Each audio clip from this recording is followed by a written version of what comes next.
Ano po ba itong one color scheme sa mga Trimobile dito sa Naga City at bakit po ito isinusulong yung pagkakaroon nito ng isang kulay dito sa ating syudad, Kagawad? Ito ang totoo niyan talaga kaya matagal na namin pinopropose yan sa LGU Naga na mayroon mag-sponsor na gawa ng ordinansa itong mga tricycle dito dahil kung makikita natin iba-ibang kulay kaya minamot natin na maging isang color ang tricycle dito sa Naga dahil unang-una maiwasan yung colorum, ma-identify yung colorum ng mga pasahero lalo-lalo na yung mga tagalabas ni Naga. Kasi ang dami ng kolorom dito sa Naga, hindi talaga maalis to. Pero ito, matagal na ito natin na hinihingi sa LGU na dapat magawa ng paraan dahil doon sa mga kolorom na mga pumapasok, magkakayod, pagpunta rito, mamamasada sila dito sa loob ng Naga. Isa sa competition o baga nawawala ng kambawasan kita doon sa mga regular franchise natin na nagbabayad naman ng mga bayarin doon sa ating mga gobyerno. Opo, yun. So, ito, Kagawad, maitanong ko, syempre ito panukala natin or plano natin na one color scheme sa mga Trimobile. Ang tanong dito, Kagawad, hindi ba ito dadagdag gastos para sa mga driver at operator? Paano nyo po ito tutugunan, sir? Dagdag gastos to talaga ang mangyayari, talagang dagdag gastos to sa mga operator. Kaya lang, makikita naman natin ito ay kakabuti ng mga driver as in mga operator dito sa siyudad na Naga, lalo-lalo na ngayon, urbanized city na ang siyudad ng Naga, matagal na natin itong gusto mangyari. Kaya lang talagang hindi maiwasan kung talagang gagawa ng ordinansang ito. Siguro hindi naman biglaan to. Alam mo, Kaya may 2 taon dito na pwede ilagay ng provision doon sa gagawin ng ordinansa na yung mayor's permit, dadaan sila ng mayor's permit 2 taon. Ang pantatlo niyan na franchise, pwedeng ilagay doon na kailangan bago mag-franchise para ma-approve yung franchise nila ay pagdaan pa lang doon sa mayor's permit dapat dinadaan-daanan ito ng mga operator. Kasi yun ang yun ang panukala ng LGU Naga, lalo-lalo na dito sa proponent nitong ordinansang ito. Kailangan isang kulay talaga. Kaya para nakikita ko ang gastos ng mga operator, siguro dahan-dahan naman para kahit pa paano hindi naman mabigla yung mga operator. Kasi ang operator dito, allowed siya mayroon ng 5 unit.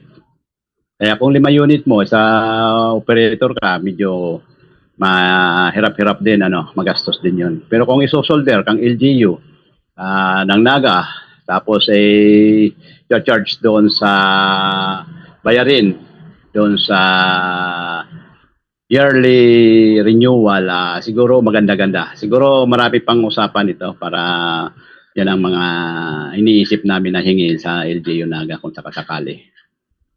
Opo. So, kumusta naman ang reaction, sir, ng inyo pong mga kapamatok ng mga tricycle driver regarding dito sa one color scheme sa Trimobile, Kagawad? Matagal na. Tagal na, ilang taon na. Talagang gusto nila itong ganitong sistema. Pero may mga kumukontra, hindi naman maalis yan dahil nga doon sa gastos.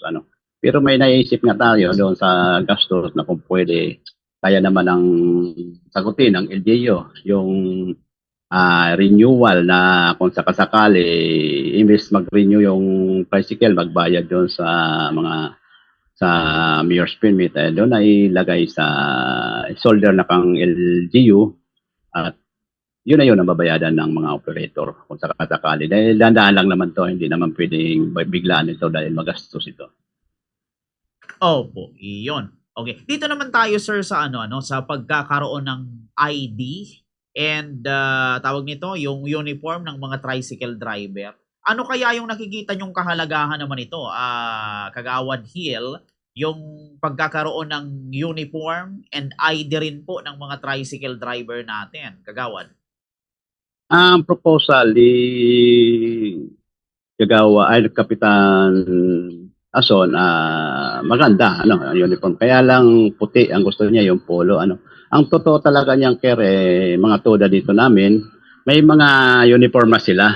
May kanya-kanyang uniform ang mga TUDA dito sa Syudad ng Naga. 6, mayroon din ng 7, isang linggo. Kaya araw-araw, iba ang uniform nila. Doon sa uniform nila ng mga TUDA, ma-identify mo kung anong TUDA sila. Ano? Yun ang makikita natin doon. Kaya sinasabi doon sa kulay puti, alam naman natin tricycle pagka nasiraan, pinapawisan, ay yung kulay puti baka maging itim na yon. Yun po ang nakikita natin doon. Opo. Pero kayo, Kagawad, personally, ayaw nyo ng puti, ayaw nyo ng polo. Kagawad. Oo. Medyo mahirap yun sa driver. Mahirap. Lalo na dito sa kasentro natin, alam naman natin congestion ng traffic. Yung usok sigurado papasok yan sa kulay puti. Yun, mamamansyan yun.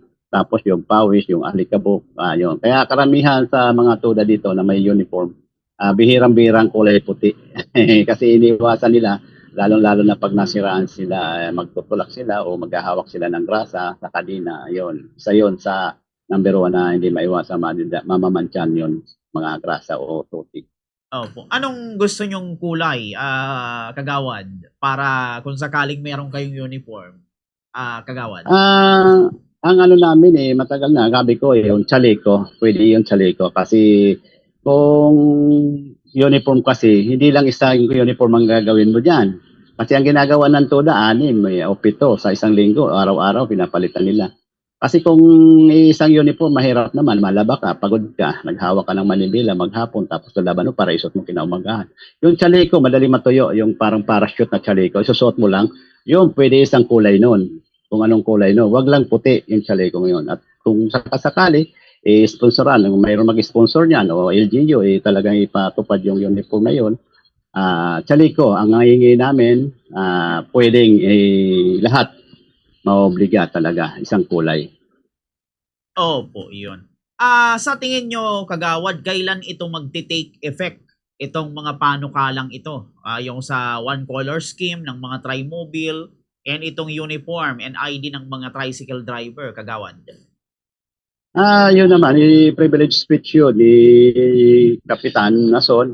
Siguro mag-committee hearing pa yun, public hearing, kung ano ang pwedeng hearing para mapakinggan naman lahat kung mga panig ng mga operator at mga commuter. Dahil minsan talaga may mga reklamo sa mga commuter natin na minsan marumi, nakachinelas, naka-short, kung makikita natin. Kaya alam naman natin na medyo ang Naga talagang inaayos ng ating Mayor Leni Robredo.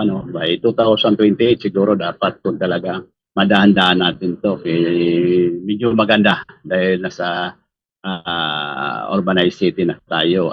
Kailangan sumabay tayo para makilala naman o mai-promote naman natin ang syudad ng Naga. Opo. May mga tricycle driver ba, Kagawad, na hindi sang-ayon o tumututol sa mga panukalang ito? And paano niyo sila kinukumbinsi na suportahan itong mga panukalang ito, Kagawad? Dahil yan, bago lang yan sa karama ng mga driver ngayon, lalo-lalo na yung mga hindi gaano aware sa ganitong balita. Ang Lambang TUDA, magmi-meeting ang federation, papaliwanag doon at yung presidente naman ng TUDA, siya naman ang magsasabi na binababa nila sa mga TUDA, mga presidente. Kaya makikita naman, Aros, 70% sa mga driver mas gusto ito. Kaysa naman may kompetensya o may kaagaw doon sa pasahero.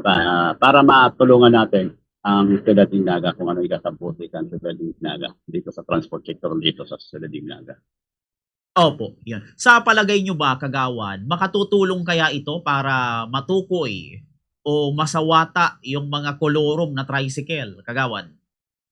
Oo, laki tulong to kasi malayo pa makikita mo na ngayon, pagka walang mga apprehending officer dito sa Tinampo, Police o PSO, alas 5, yung mga habal-habal, saka yung mga kolorom na may mga sidecar, kung makikita natin yan, naglampa na yan, kadami-dami na. Kasi hindi naman natin pinipigilan sila na pumasok dito. Kaya lang, maghahatid ng pasero, lalo-lalo sa mga estudyante dahil service sila, ihatid nila dito. Pero wag naman sila magmamasada, lalong-lalo na doon sa binabawal sa may mga prangkisa sa National Highway, gaya ng Diversion, Magsaysay, Concepcion Grande Pequeña, San Del Rosario, hindi nakakapasok ang tricycle diyan, yung mga regular franchise hindi nakapasok. Pero yung mga kolorom hindi napapansin diyan. Sila yun ang nagsasakay doon sa mga pasahero na mga pwedeng papuntang sentro. Opo, iyon. Dito, Kagawad, if ever man na ito ay ma-implement, paano po ninyo sisiguraduhin na patas ang pagpapatupad nitong mga bagong patakaran sa lahat ng mga driver, Kagawad? Unang-una may programa kami na kailangan lahat ng driver may taon-taon may orientation, may seminar.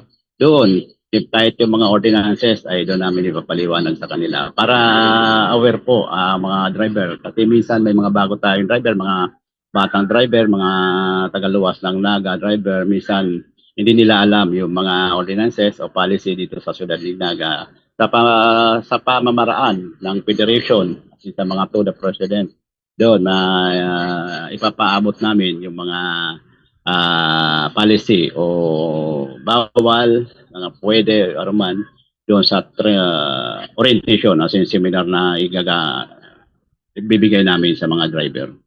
Opo. May kaparosahan ba or sanction, Kagawad, sa mga hindi susunod sa patakaran, halimbawa sa kulay, sa uniform, sa ID, Kagawad? Oo, mayroon sila. Mga tuda dito may mga policy sila, may mga bylaws sila, may sinusunod sila. Pagka hindi ka naka-uniform, hindi ka pwedeng pumila doon sa pilahan nila. Pag may violation sila sa mga pasahero nila at nabigyan sila ng citation ticket, lalo-lalo na kung member ka ng TUDA, may violation, may penalty po sila doon sa mga bylaws nila. Pinapa-outdoor po yan ng mga organisasyon o mga TUDA natin dito sa Syudad ng Naga. Una, isang araw, 2 araw, 3 araw, hanggang sila kung hanggang saan yung violation na nakalagay doon sa bylaws nila. Opo, iyon. And ito, Kagawad, sa bilang panghuli na lang bago tayo magtapos, ano ang inyong maiiwan na mensahe, Kagawad, sa mga tricycle driver natin, sa mga pasahero, lalong-lalo na kung malapit nang i-implement itong mga panukalang ito about sa kulay, one color scheme, sa ID, sa uniform, ano ang inyong maiiwan sa kanilang mensahe, Kagawad?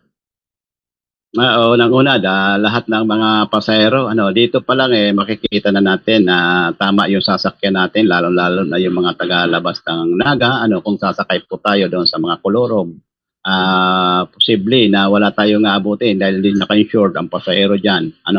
Kailangan tangkilikin natin yung mga regular franchise o yung lehitimong nagbabayad sa mga agency kang gobyerno na gaya ng BIR, SS, City Hall, lahat. Nagbabayad po to. Kaya kawawa naman po kung sakasakali itong mga kolorom na ito ay ipatuloy ang pakikipag-agawan dito sa mga liberal franchise. Kaya sa mga pasahero, dapat po tangkilikin natin ang mga regular franchise na nagkakayo dito. Doon naman sa ID, mayroon na tayong ID sa PSO. Siguro, ang nakalagay kasi doon sa ID, kulay orange yun, nasa ordinansa, wala yung walang expiration yun Kaya lang nangyayari sa atin, napapalitan ng kulay, yung ID natin, nagsasakripisyo yung mga driver natin na halos minsan taon-taon nagre-renew sila, nagbabayad sila, lalo-lalo na sa mga barangay clearances, nagbabayad sila, doon naman sa mga membro natin na tricycle driver, yung mga operator, as in sa mga presidente, ay alam naman po nila yung mga ganitong sitwasyon dahil halos buwan-buwan may meeting kami as in lahat ng galing sa taas o inaabot nakakarating sa federation ay binababa rin yan sa mga TUDA, mga president, as in aware naman po ng mga president, sila naman po ang bababa doon sa mga driver nila. Kaya sa lahat po, ito nakikita ko maganda ito. Panahon na po, napansin na po ang ating mga request o ating mga hinihingi Dahil nakikita ko itong mga koloro na ito, medyo mababawasan na ito. Kasi lalo-lalo na sa gabi, dito sa mga mall, yung mga sales lady, mga babae, minsan nakakasakay sila sa mga kolorom. Kasi minsan yung mga kolorom, mga tagalabas ng naga, naka-short, minsan nakainom. Wag na natin hintayin na may mangyari pa kung sakasakali. Tangkilikin ang mga regular na may franchise na tricycle dito sa Sudad ng Naga.